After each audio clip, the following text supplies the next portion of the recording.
There's a holy kind of freedom that shakes the ground beneath the narcissist. It happens the moment a person discovers that worth doesn't come from applause, praise, or the nod of approval from anyone else. It comes from within, from God-given dignity that no hand can take away.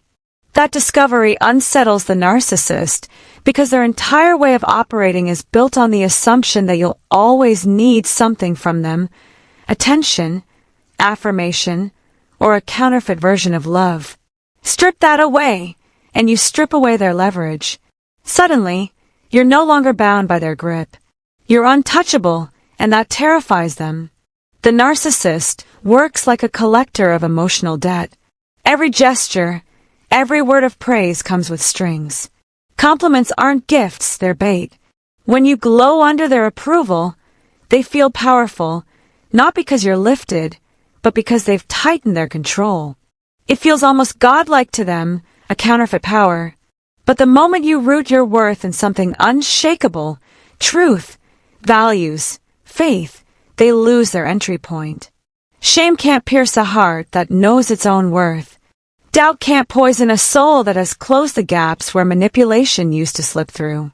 A strong mind doesn't reject feedback altogether. It simply knows the difference between a word meant to build and a word meant to dominate. That kind of discernment is rare and it's powerful. In a world that rewards conformity and punishes authenticity, it's a weapon of light. And for the narcissist, who survives by twisting narratives, it's nothing short of a crisis. They don't just dislike your independence, they despise it. What you see as peace, they see as defiance. What you know as confidence, they label arrogance. Because your strength exposes their weakness.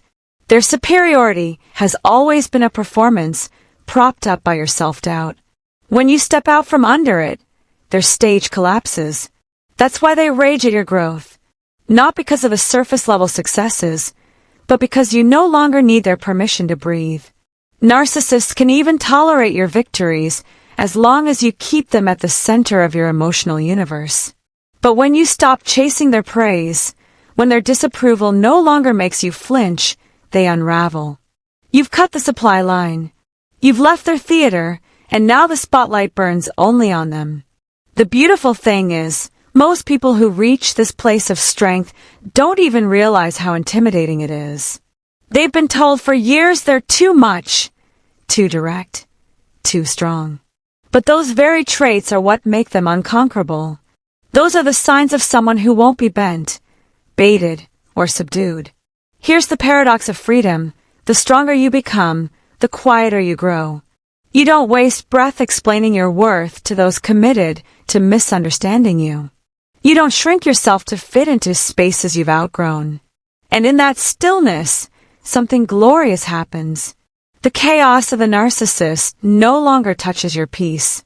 You see them clearly, not as gods, not as monsters, but as fragile souls hiding behind illusions.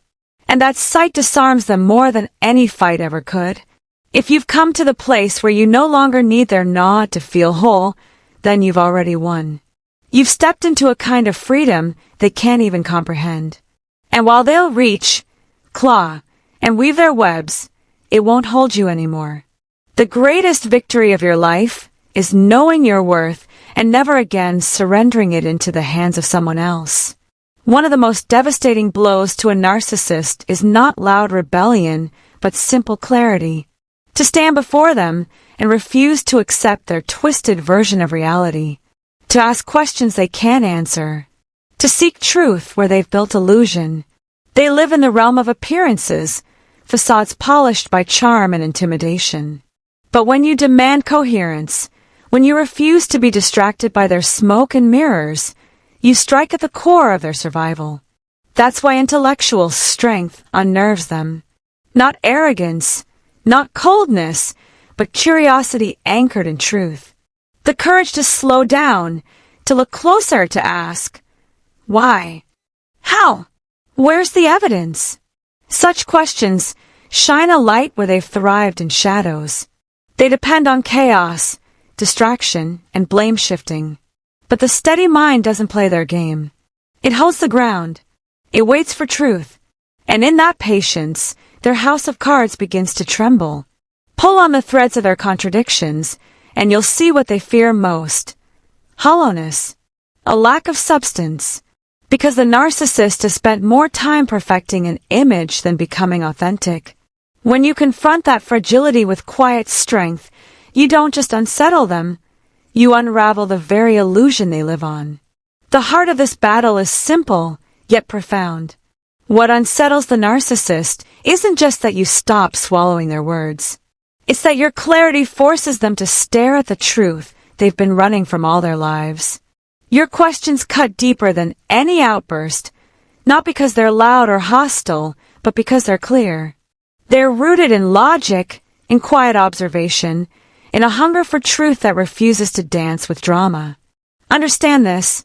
Narcissists don't fear intelligence, they fear integrity. Intelligence can dazzle, manipulate, even serve their agenda. But integrity demands alignment. Integrity asks that words and actions stand together. And that kind of pressure exposes the cracks in the double life they've built. Duplicity can't survive where truth demands consistency. So when you show up steady and curious, not shaming, not controlling, but simply asking, why doesn't this line up? You bring a weight they can't carry. That's the weight of reality. Reality doesn't bend itself to protect egos. It doesn't flatter. It doesn't negotiate, it reveals. And every time you calmly point out the gap between what's promised and what's lived, you're shining light where shadows once reigned. You're not accusing, you're observing. And truth, when it's steady and without aggression, is nearly impossible to fight.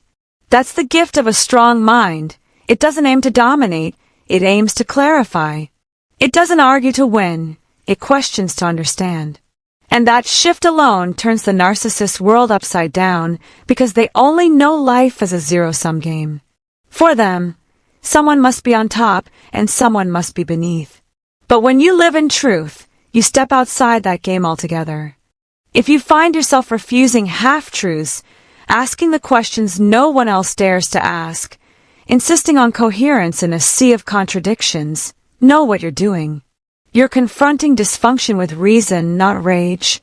And reason terrifies them more than anger ever could, because anger they can twist, manipulate, and throw back at you. But reason holds. And here's where it deepens. What shakes them most is not your questions, but your composure. Emotional self-mastery is the great equalizer. When you choose your responses instead of being yanked by their provocations, you strip away their favorite weapon. They live by emotional misdirection, provoking fear, guilt, confusion, anger, because your reactions give them data. That data becomes leverage. But when your emotions are anchored, when you don't erupt or collapse on cue, they're disarmed. This isn't about denial. It's not pretending pain doesn't exist. It's about stepping back far enough to see your own reactions clearly. That pause between stimulus and response, that's power. That's maturity. And the narcissist can't handle it because their whole script relies on your predictability. Break the script, and you break their hold. Think about it. The sudden mood swings, the manufactured emergencies, the sharp little comments meant to dig under your skin. All of it was never really about you. It was about control. If you were overwhelmed, you were easier to steer. If you were confused, you were easier to shape. But once you realize peace isn't the absence of feelings, it's the mastery of them, you become unshakable. You can feel anger without striking. You can feel grief without collapsing. You can feel fear without surrendering. That's when you step into a place where nothing owns you anymore. And here's the irony.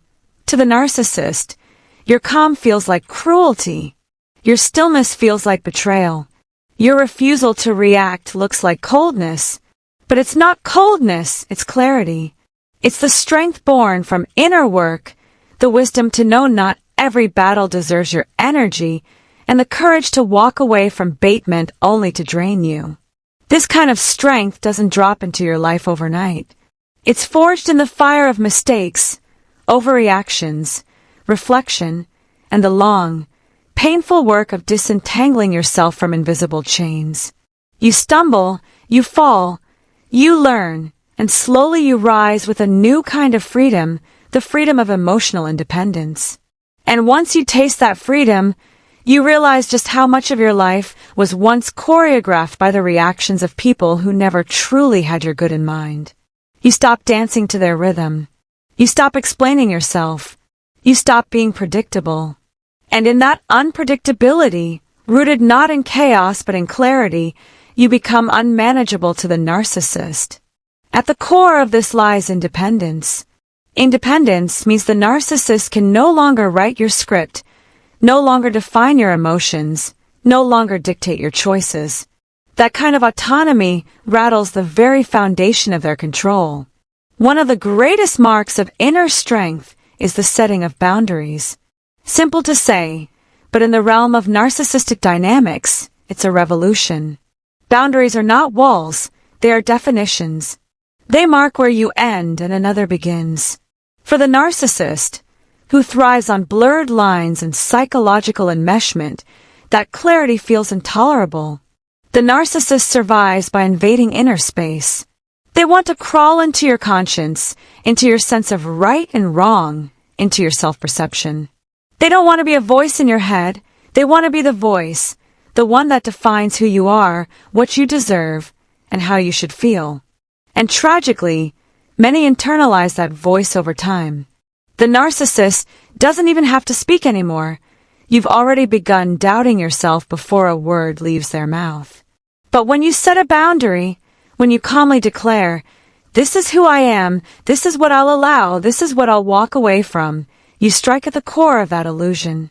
Boundaries don't need shouting. They don't require spectacle.